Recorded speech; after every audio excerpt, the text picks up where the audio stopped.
Aloha and welcome to another Cabrinha Tech Tip.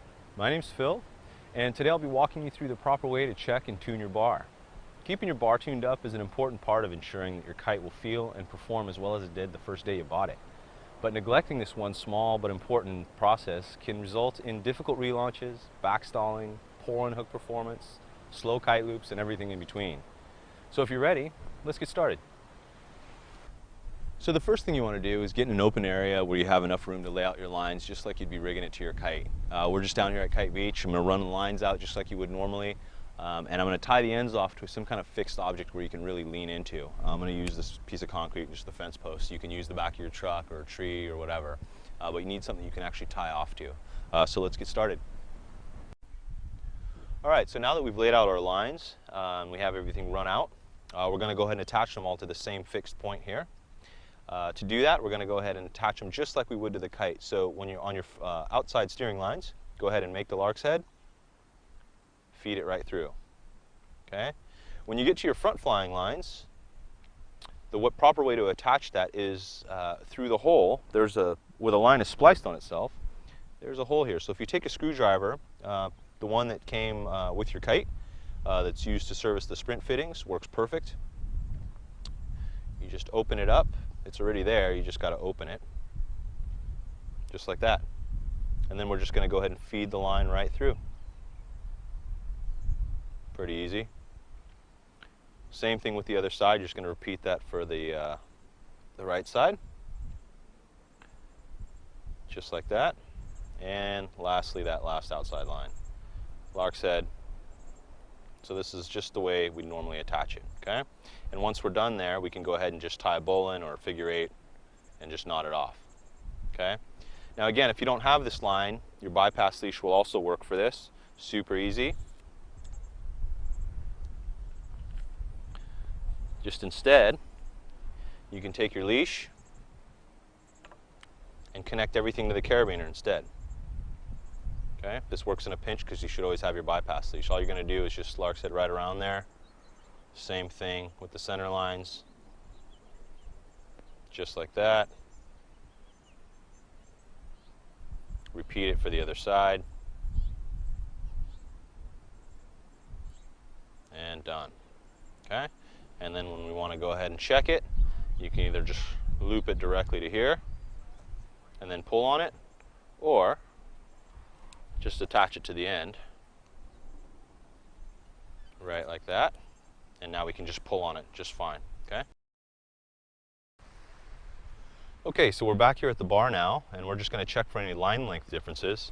The first thing we want to do before we check is to make sure that the trim strap here is let out to full power, okay? And that's achieved by just pulling on the black ball a few times, letting everything out, and seeing that we are in fact at full power. The next step is to go ahead and put even pressure on the bar, pulling from the center, okay? And with the same amount of force that I'm pulling on the bar, I'm going to pull on the chicken loop, and it shouldn't come out at all. On this one, I can pull out, and there is this difference. The center lines are this much longer, okay? And so what that means is the kite is at full power in this position. Past that position, it starts choking off the kite, and the kite has a tendency to oversheet a little bit, and it may cause issues with backstalling, especially in lighter winds. So what we want to do is you can fix this one of two ways. The temporary and quick fix is to just, with this small of a difference, you can actually just go ahead and run the outside steering lines to the bottom knot on the kite's back bridle instead of the center knot. Otherwise, the permanent fix and the better solution is to go ahead and make the adjustment at the bar, and that way you can go ahead and run it to the middle knots and you'll never have to worry about it. The kite should perform like brand new right out of the bag. Okay. So at the top of the CAS is this adjustment piece. This adjustment link is a piece we've been running for a couple years now, and what it allows you to do is shorten or lengthen your center line distance based on how big or small you make this loop. Okay? The bigger the size of the loop, the shorter everything is getting. Okay? And the smaller this loop gets, it's actually paying out, and so it makes it longer. Generally what you'll need 99% of the time is to make this loop bigger. As your center line assembly stretches, you'll need to make the center line shorter to match the distance on your, or the length on your outside lines. So what we're going to do is exactly that. The bar was off by about this much, so that's about how far I'm going to move this knot up, so that will be the size of the new loop. So to go ahead and adjust this, All I'm going to do is loosen this figure 8 knot that's in the line. If you haven't ever adjusted it before, it might be a little bit tight. Just a little bit of patience and maybe soaking it will help. Try and avoid using tools on it. If you absolutely have to, be very careful. You don't want to shred this line. So once I loosen that, if you need to, you can actually make a mark just so you know where it was, and that'll help you judge the distance that you slide it up by. Use a Sharpie or something. What I'm going to do is just move it up to that spot, take up all the excess there, tighten her back down, and I don't have to go super tight at this point. I want to just double check first to make sure it's the right place. So what I'll do is I'll leave it just like that, and we'll check it back at the bar and see how that looks. The differences on the 2009 setup is you have this adjustment at the pigtail side but not at the center link side. So for those older style setups, if you only need to adjust here, the difference is the adjustment is actually on the outside line. You can make it's the same loop, you're just going to make it shorter or longer. So in this case, because it's the outside line, you want to make the loops shorter in order to pay this line out. So you want to make the outside lines longer to match the center line stretch that you've checked for. Okay? So what we're going to do is I'll just use this one as an example. The easiest way to do this, if it's a minor adjustment and you only need to go, you know, ½ an inch or so, you can just move this knot down without taking anything off. But it actually is a little bit easier to work with if you just pry these two apart from each other. Okay? And again, if you haven't done this either ever or in a while, these things could be a little bit tight, so just have some patience and work them loose. You just pull them apart like this. Okay? And what you can do is pull this guy off, just like this, and now we can work with this piece separately. Okay, so we can see the length of this now. For example, the last adjustment I needed was to go to about here. It was about an inch or so, maybe a little bit more than that. So what I can do is the same thing, is you slide this piece out of the way, and then you just loosen this knot. Just going to pull the one side through by the amount you want to take up. Just roll that over and pull the other side. Let it pay out. Okay? And if you think that's the right distance, you can check it by sliding this back down and seeing that the loop is now about half the size and this has gotten longer. And if that's the right adjustment, you can go ahead and put this guy back on.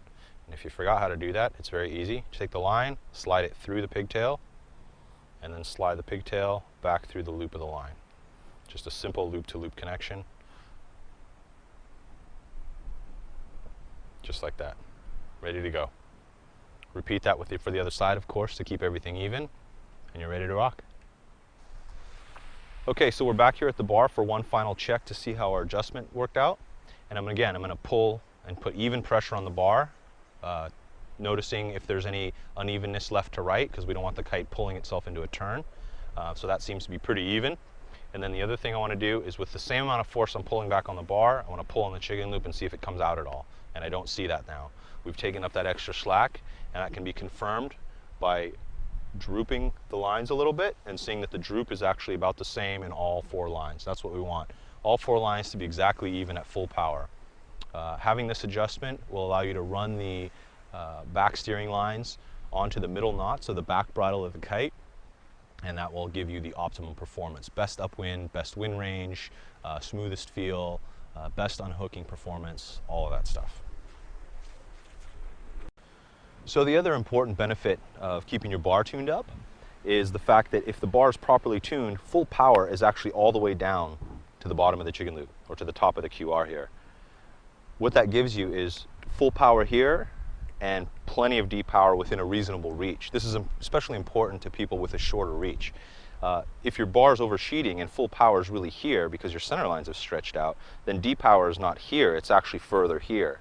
And that's sometimes a lot further than some people can reach. So as long as you keep your bar tuned up so that full power is here and all 4 lines are even in this position, as we've shown you earlier, then you should be able to depower the kite within a reasonable amount of throw.